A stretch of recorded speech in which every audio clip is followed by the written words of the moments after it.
The True Story of the Three Little Pigs by John Sieska. Everybody knows the story of the three little pigs, or at least they think they do. But I'll let you in on a little secret. Nobody knows the real story because nobody has ever heard my side of the story. I'm the wolf, Alexander T. Wolf. You can call me Al. No one knows just how this whole big bad wolf thing got started, but it's all wrong. Maybe it's because wolves eat cute little animals like bunnies and sheep and pigs. That's just the way they are. If cheeseburgers were cute, folks would probably think people were big and bad too. But the whole big bad thing is all wrong. The real story is about a sneeze and a cup of sugar. Way back in Once Upon a Time, our friend, the wolf, was making a birthday cake for his dear granny. He had a terrible sneezing cold. He'd run out of sugar. So he walked down the street to ask his neighbor for a cup of sugar. Now this neighbor was a pig. And he wasn't too bright either. He had built his whole house out of straw. Can you believe it? Who in his right mind would build a house of straw? So of course, the minute the wolf knocked on the door, it fell right in. And he didn't want to just walk into someone else's house. So he called, Little pig, are you in? No answer. He was just about to go home without the cup of sugar for his dear old granny's birthday cake. That's when his nose started to itch. He felt a sneeze coming on. well, he huffed and he snuffed. And he sneezed a great sneeze. Achoo! And you know what? That whole darn straw house fell down. And right in the middle of the pile of straw was the first little pig, dead as a doornail.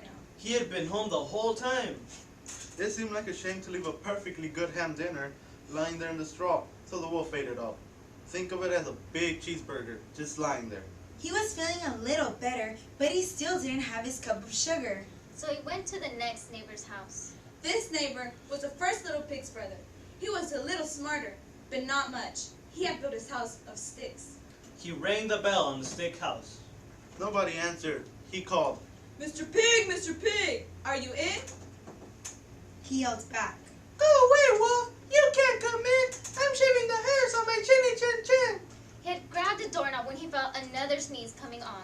He huffed and he snuffed. And he tried to cover his mouth, but he sneezed a great sneeze. Achoo! And you're not going to believe it, but this guy's house fell down, just like his brother's. When the dust cleared, there was a second little pig, dead as a doornail. Wolf's order! Now you know food will spoil if you leave it out in the open. so the wolf did the only thing there was to do.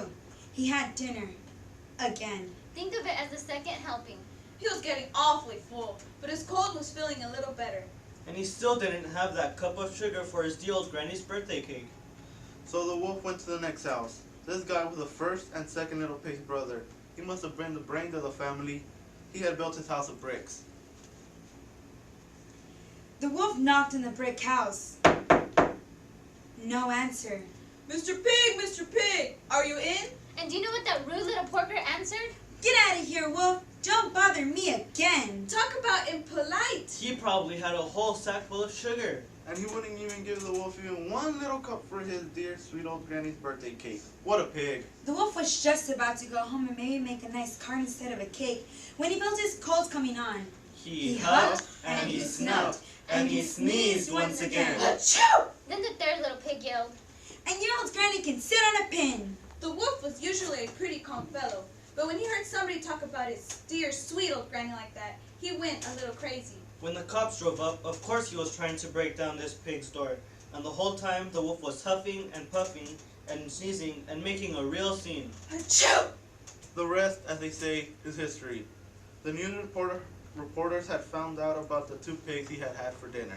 They figured a sick guy going to borrow a cup of sugar didn't sound very exciting. So they jazzed up the story with all that huff and puff and blow your house down stuff. And they made him the big bad wolf. That's it. The real story. I was framed. But maybe you could loan him a cup of sugar.